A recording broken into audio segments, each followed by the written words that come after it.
Hey everyone, welcome to another Sitecore Foundation video. Today I want to show you some of the layout components. All these components are implemented in the Foundation Components feature module, which is a module that encapsulates a lot of the codified Zurb Foundation components. There are other ways you can implement things in Sitecore Foundation, so don't feel that you need to use Zurb Foundation. Aerospace is a good example of how you can build a bootstrap-based site. But I mean, if you're looking to kind of build sites without any custom development, using the Zurb components is the easiest way to do that. So when you go add a page, and this is actually just a demo page in the starter kit site. So if you look under Home, Playground, there's a demo page. That's what this is. Now, any page you add, it basically will give you the header and footer because that's inherited from the standard values. I have highlight renderings on so you can kind of see all the components. These are all your nav components, and these are your individual footer components that make up the interface. But in this middle area right here is where we can start adding some of the layouts. Now, layouts are the first tab by design, and you can see we have a full width layout for like a single column. You can go 1, 2, 3, and 4. You can go large left, large right, large middle, and block grid, which I'll talk to you about last. So let's do a 2-column one. So this gives us 2 placeholders. Now the idea here is these are just placeholders that you can add all your content components that you want. So you'll get headings, content, layout, semantic, etc. Which does mean that if you are trying to add your own components to make them addable, you're going to have to adjust our placeholder settings, which you can see are mostly defined at the project layer, although individual components may have their own placeholders. So Foundation Common, you'll see column 1 through 4, which are used by those layout components. And then like your general top, middle, and bottom, inner content rarely, and composite content are really mostly around the composite component, which we'll talk about in a different episode of this. So like any other components, our layout components can be selected. You can go to the component properties, and you have a number of show and hide parameters. You also have the ability to add a custom ID if you want to target this with JavaScript or CSS class if you wanted to apply something specific.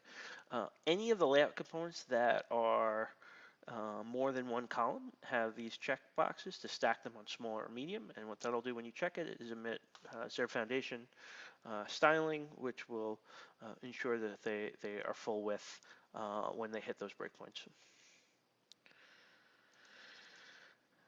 All right, so what else can we do? Let's add another.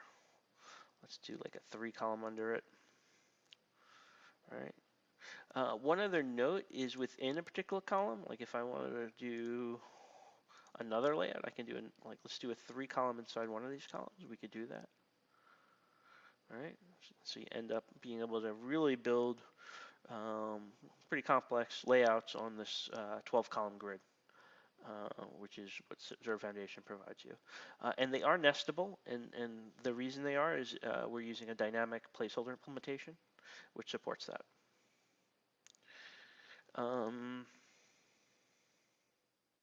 Yes, so let me show you the block grid, which is a different type of grid than these grids. So let's add a block grid, which is a little bit different. So we do a block grid.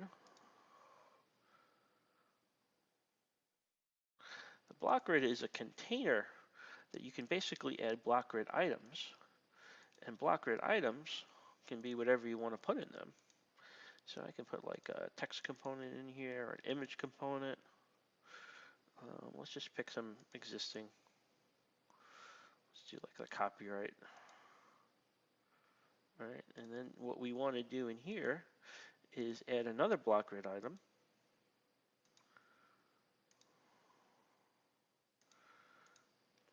And let's do a button. This is a Zurb Foundation component, but it should be fine. Let's do that, whatever that is.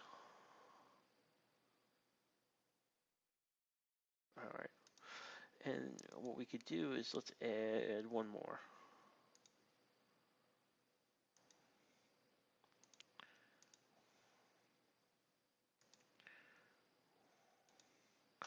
Let's do an image.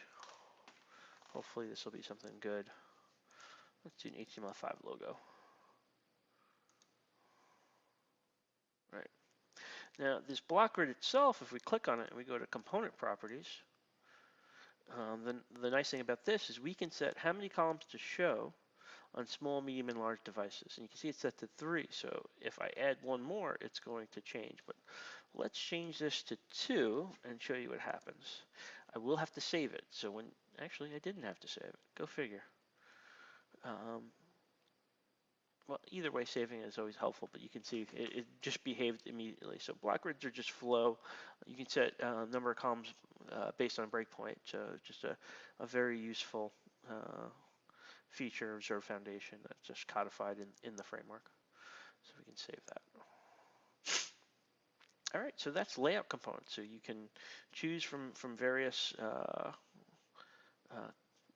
column components. You can nest them. You can use the block grid. You can set responsive behavior on it. So it gives you a lot of options from a layout perspective.